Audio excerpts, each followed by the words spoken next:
Hello, ഗോതമ്പ് നുറുക്ക് കൊണ്ടൊരു പായസം വെക്കാനുള്ള പരിപാടിയാണ് കേട്ടോ.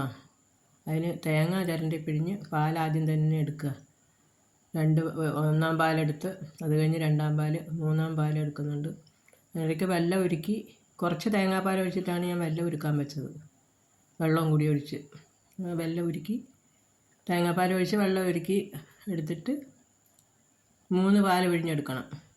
എന്നിട്ടാണ് വെള്ളം ഉരുക്കി എടുത്ത് വെള്ളം ഉരുക്കാൻ വെച്ചിട്ട് വെള്ളം ഉരുകുന്ന സമയത്തേക്ക് നമുക്ക് ഗോതമ്പ് നുറുക്ക് കഴുകി വൃത്തിയാക്കി എടുക്കണം.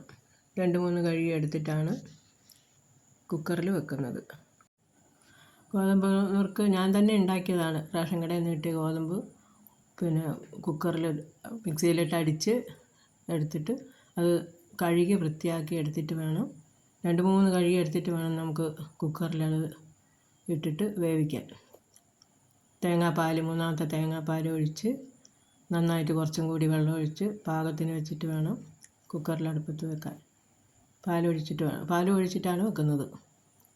കുക്കറിൽ വെച്ചിട്ട് കൂടുതൽ സമയം വേവിക്കണം. അപ്പോഴേക്ക് വെള്ളം ഉരുകി വരും. അപ്പോൾ നമുക്ക് കുക്കറിൽ ഇത് വെച്ച് വേവിക്കാം. കുക്കറിൽ ഗോതമ്പ് നുറുക്ക് വേകുമ്പോഴേക്ക് നമ്മൾ ഏലക്കയും ജീരകവും എടുത്തിട്ട് നല്ലപോലെ ചതച്ച് പൊടിച്ചിട്ടാണ് എടുക്കണം. പൊടിച്ചെടുത്തിട്ട് വേണം അപ്പോഴൊക്കെ ഗോതമ്പ് നുറുക്ക് അടുപ്പത്ത് വെച്ചത് വെന്തിട്ടുണ്ട്. അതിലേക്ക് കുറച്ചാദ്യം ഉരുളിയിലേക്ക് ഇട്ടിട്ടാണ് നമ്മൾ ഗോതമ്പ് വെന്തത് ഉരുളിയിലേക്ക് ഇട്ടിട്ട് അതിൽ വേണം കൂട്ടാൻ. കുക്കറിൽ പറ്റില്ല. കുക്കറിൽ ഗോതമ്പ് പായസം വെക്കാൻ പറ്റില്ല. അതുകൊണ്ട് ഉരുളിയിലേക്ക് മാറ്റി തേങ്ങാപ്പാൽ ഒഴിച്ച് അപ്പം തൊട്ട് ഇളക്കണം, ഇല്ലെങ്കിൽ അടി പിടിക്കും.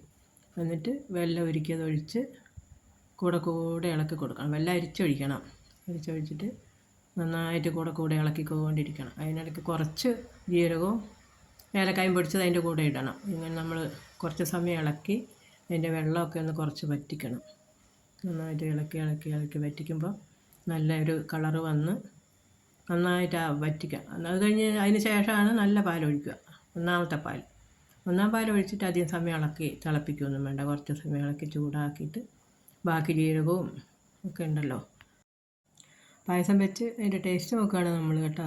എല്ലാവരും ട്രൈ ചെയ്യണേ.